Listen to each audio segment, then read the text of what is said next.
Welcome back to Voices of Education City, the podcast where we explore the multifaceted identities of students here at CMUQ and across Education City. I'm Muhammad, and with me, as always, is my co host Saad. Hi everyone, today's episode is particularly interesting because we're going to dive into something that impacts so many of us here at CMUQ: translinguaging. Over the world, and we all navigate multiple languages every day. But the question is, how does this linguistic fluidity shape our identities? Translinguaging goes beyond just knowing multiple languages. It's about how we switch between them, blend them, and how that fluidity helps express parts of our identities that might otherwise be silenced. We're incredibly lucky to have Jamil with us today. Jamil is a fourth year student from a Jordanian Palestinian background, and he's experienced firsthand complexities of translinguaging. Welcome to the podcast, Jamil. We're so excited to have you. Thank you for having me today. It's a pleasure of course شرف لي أكون معكم اليوم و I'm looking forward for the interview. Let's start with the basics. You come from a Jordanian Palestinian background, but you spent a significant part of your life in Qatar. How do you experience the fluid movement between Arabic and English, especially in your academic and social life here at CMUQ? And how does that impact your sense of identity?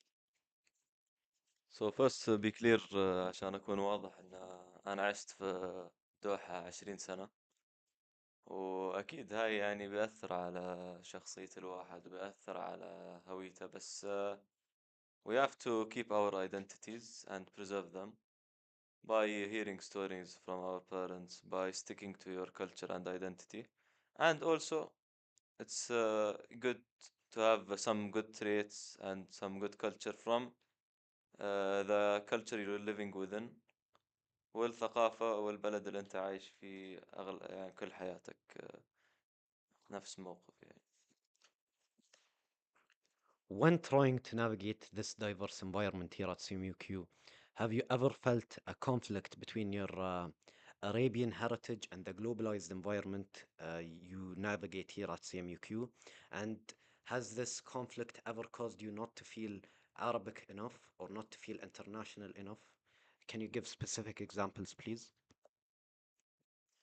So of course we're gonna face problems like this. Looking at CMU, first of all, it's an American university, and I saw a statistics, if you know about this, that the class of 24 had 31 nationalities. Class of 2024 has 31 nationalities.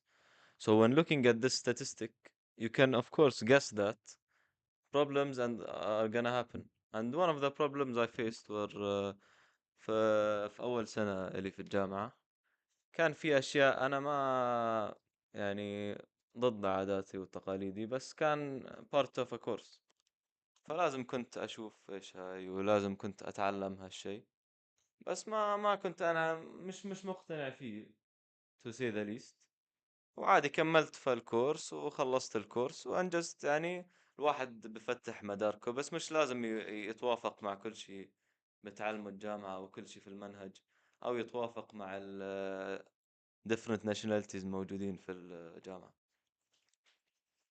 We recently had the Dean of Diversity, Equity, Inclusion, and Belonging, and she talked to us about a trend that incoming classes uh, do, which is formulating and clustering in groups that share a common background, like a common Arabian background or a common Asian background. Did you suffer from the implications of this trend? And if so, how? Personally, I do not suffer from such a thing because I have friends from many different backgrounds. I have Arab friends, Asian friends, European friends. So for me, it wasn't a problem. But I can see how this is prevalent. يعني أنا بقدر أشوف هالشغلة يمكن هي لاحظتها ونقدر نلاحظ هيك شغلة. بس هاي طبيعة الحياة يعني هاي مش إشي موجود بس بسي ام يو موجود بسي ام يو بالمدارس موجود بالشركات العالمية كمان فما بشوفها مشكلة صراحة. From the multiple guests we had on this podcast, we deduced that there is a tension in education city and there is an underlying pressure to be fluent in academic English, especially with the global nature of the student body. Do you ever experience any linguistic shame, which is a feeling of not being enough in either language, especially when it comes to academic settings? لا والله يعني الحمد لله أنا الإنجليزي تبعي منيح، وما واجهت المشكلة. بس أكيد يعني كان في البداية ما كان my English wasn't the same as it is at the its level now. So at the beginning I faced some issues with the academic, like the courses 76 100, 76 101. My academic writing wasn't as it is now. But you know, you have to work on yourself and face your fears, let's say, face what you're on a low at, and you'll improve. And this shame will go by time with improvement. Speaking as a local student, I have to say it's tough to maintain purity of both languages, whether it be English or Arabic. So we feel the need sometimes to translanguage, which, by the way, people, is what we have been doing, mixing Arabic and English. Have you ever felt ashamed of translanguaging, using both languages, blending them together? So I feel ashamed now in this interview. I'm just kidding. No, of course, when talking to elder people and when talking to, let's say, your family, or you don't want to use this technique. You either speak Arabic or you either speak English. But I think it's okay if it's in the context of university, the context of your peers. Some people would disagree with me, but I see no problem with it if it helps in communication between people. So, relating to what you said, Jamil, do you agree that English is viewed as being utilized in educational settings, whereas Arabic is more of a family, in a more traditional and familial context? Yes, in our times, yes, English is the language used in the academic setting and in the professional setting, while Arabic is used between family, between friends, outside of university and the workplace, let's say. The reason for that is that English is the worldwide language and it's used not only here in the Middle East, but everywhere for academic and workplace reasons. You mentioned traditional confinements and the home place environment, but you mentioned also the absence of these restrictions in the academic settings, specifically in CMUQ. Do you wish that these restrictions did not exist in your household environment? If so, why? Of course, I wish that in our household, in my household, there was more use of English, but I don't see it as a problem, as I am happy with using English only in university and with using Arabic at home. But also using English at home won't be a problem, and I wish we could have it more in the next generations, perhaps. Talking about my family. That's really insightful. What I find fascinating about translanguaging is that it allows us to push back against those pressures and embrace a more fluid way of being. Do you think that this fluid switching between languages might be actually a form of resistance to pressures where you're not confined to just being one version of yourself, but rather you're expressing your full self in multiple linguistic ways?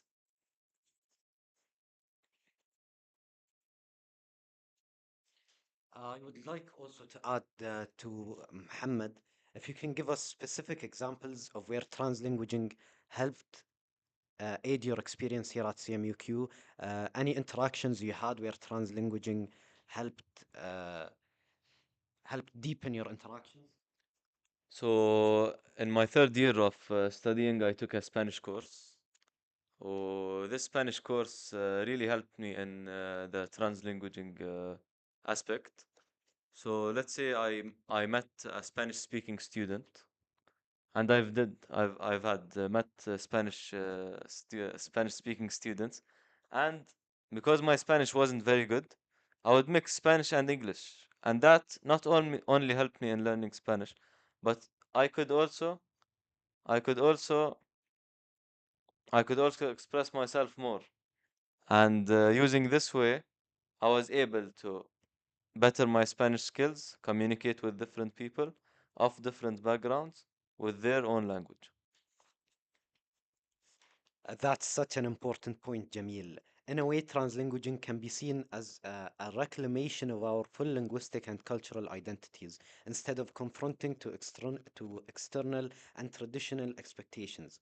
I think this is something that can resonate with a lot of students in Education City, regardless of where they're from. Jamil, before we wrap up, I want to ask, what advice would you give to incoming students who might be feeling the pressure to conform to a particular linguistic or cultural ideal here at CMUQ? I would want to say that they shouldn't be pressured to express their identity. Should be proud of who they are, and translinguaging is not an issue, and it's something that they shouldn't be ashamed of. Just be yourself, talk whatever you want to talk, be whoever you want to be, or express yourself however you want to express yourself, because no one cares about others. Oh, thank you. كلام جميل. وقبل ما نختم، إذا تسمح لي أطلبك توجه كلمة للطلاب اللي متخرجين من مدارس مثلا مدارس حكومية أو جايين من خلفيات عربية، وهذول يشكلون النسبة الأغلب في الدفعات اللي تجي للسي ام يو كيو. إذا تقدر توجه لهم كلمة عن أهمية المبادرة للتحدث باللغة الإنجليزية. أول شيء يعني بوجه لهم تحية. صراحة إشي مش سهل أبدا إنه يكون واحد منهم مثلا بدرس طول حياته باللغة العربية وبعدين يحول تحويل يدرس باللغة الإنجليزية ويتواصل بالإنجليزي. يعني تحويل هذا بنسميه يعني بحول 180 درجة. عرفت؟ فأنا نصيحتي لهم: كملوا تعليمكم، طوروا ذاتكم، تعلموا إنجليزي، وعادي ما تستحوا من مستوى الإنجليزي. اتكلموا بالعربي بين أصحابكم مع ربعكم عادي، وطوروا حالكم بالسياق الأكاديمي، وطوروا الإنجليزي، وإن شاء الله الله يوفقكم. حبيت هذه الكلمات. شكرا لك يا جميل. Thank you so much for sharing your thoughts and experiences with us today. It's been a really eye-opening conversation about how language shapes, challenges, and empowers our identities. And thank you to everyone who tuned in for this episode of Voices of Education City. We hope this discussion on translanguaging and identity gave you some new insights into how language plays a role in shaping who we are, especially in a diverse global environment like CMUQ. Stay tuned for our next episode where we'll continue the rich and evolving identities of our city community. Until next time, remember that your identity is as dynamic as the languages you speak. See you on the next episode.